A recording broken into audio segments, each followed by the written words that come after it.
আপোনালোকে এই ভিডিঅ'টো যদি আপোনালোকে সম্পূৰ্ণ ভিডিঅ'টো চাই তেতিয়াহ'লে আপোনালোকে আসলতে অনলাইনত আপোনালোকে কেনেকৈ তীৰ কাটিব পাৰে তো সেইখিনি কথা আপোনালোকে বুজি পাব আৰু দেখিবলৈ পাব আপোনালোকে কেনেকৈ অনলাইনত তীৰ কাটে আৰু যদি আপোনালোকে অনলাইনত তীৰ কাটিব খোজে তেতিয়াহ'লে আপোনালোকে এই ভিডিঅ'টো সম্পূৰ্ণ ভিডিঅ'টো চাই থাকিব তো তেতিয়াহ'লে আপোনালোকে অনলাইনত তীৰ কাটিব পাৰিব। তো এতিয়া আমি গুগলত সাৰ্চ কৰিম onlinetircounter.com। অলপ লোডিং হোৱাৰ পিছত আপোনালোকে চাই আছে এনেকৈ এটা ইণ্টাৰফেচ আহিব আপোনালোকৰ সন্মুখত। আপোনালোকে একেবাৰে ওপৰত যে আছে onlinetircounter.com তো আপোনালোকে তাতে ক্লিক কৰিব। ক্লিক কৰাৰ পিছত আপোনালোকে চাব এনেকৈ এটা ইণ্টাৰফেচ আহিব। এইটো হৈছে onlinetircounter.com। ইয়াৰ পৰা আপোনালোকে অনলাইনত তীৰ কাটিব পাৰিব। তো আপোনালোকে কেনেকৈ অনলাইনত তীৰটো কাটিব আৰু অৰ্ডাৰবোৰ আপোনালোকে কেনেকৈ কৰিব তো সেইটো আপোনালোকক দেখাই দিম। তো আপোনালোকে ভিডিঅ'টো স্কিপ নকৰাকৈ চাই থাকক। তেতিয়া যদি আমি ইয়াৰ পৰা অৰ্ডাৰ কৰিব খোজো নম্বৰবোৰ তেতিয়া আমি শ্বপ নাওত ক্লিক কৰিম। তাৰ পিছত আমি এনেকৈ এটা ইণ্টাৰফেচ দেখিবলৈ পাম। তো ইয়াতে 9 ইণ্ডিঙৰ পৰা আপোনালোকে চাই আছে ইয়াতে 9 ইণ্ডিং আছে 8 ইণ্ডিং আছে। তো আপোনালোকে ইয়াতে গোটেইকেইটা ইণ্ডিঙে পাব 9ৰ পৰা 0 লৈকে।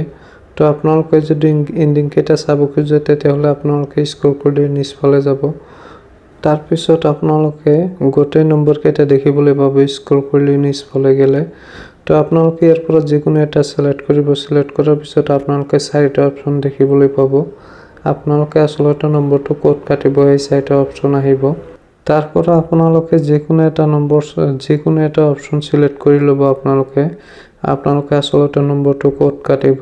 তো যিকোনো এটা সিলেক্ট কৰি লোৱাৰ পিছত আপোনালোকে ইয়াতটো সাৰ্চ কৰিব। এডটো সাৰ্চ কৰাৰ পিছত আপোনালোকে চাব ওপৰত ৰাইট সাইডত আপোনালোকে এটা চাব তাতে আপোনালোকে ক্লিক কৰি আপোনালোকে এনেকৈ এটা ইণ্টাৰফেচ দেখিবলৈ পাব। মানে ইয়াতে আপোনালোকে অৰ্ডাৰবোৰ আপোনালোকে প্লিজ অৰ্ডাৰত তেতিয়া ক্লিক কৰিব লাগিব তেতিয়াহ'লেহে আপোনাৰ অৰ্ডাৰটো হ'ব। তেতিয়া আমি প্লিজ অৰ্ডাৰত ক্লিক কৰিম। তাৰ পিছত আমি ইয়াৰ পৰা আমি পে কৰিব লাগিব।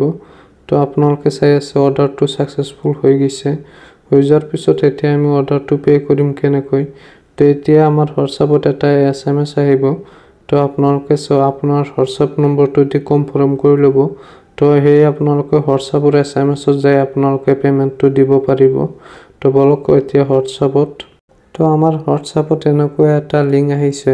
তো এই লিংকটোৰ পৰা যদি আমি পেমেন্টটো দিব খোজো তেতিয়াহ'লে আমি ইয়াতে onlinetircounter.com অৰ্ডাৰ ষ্টেটাছত আমি ক্লিক কৰি ইয়াৰ পৰা আমি পেমেন্টটো দিব লাগিব। তো আমি তাতে ক্লিক কৰিম।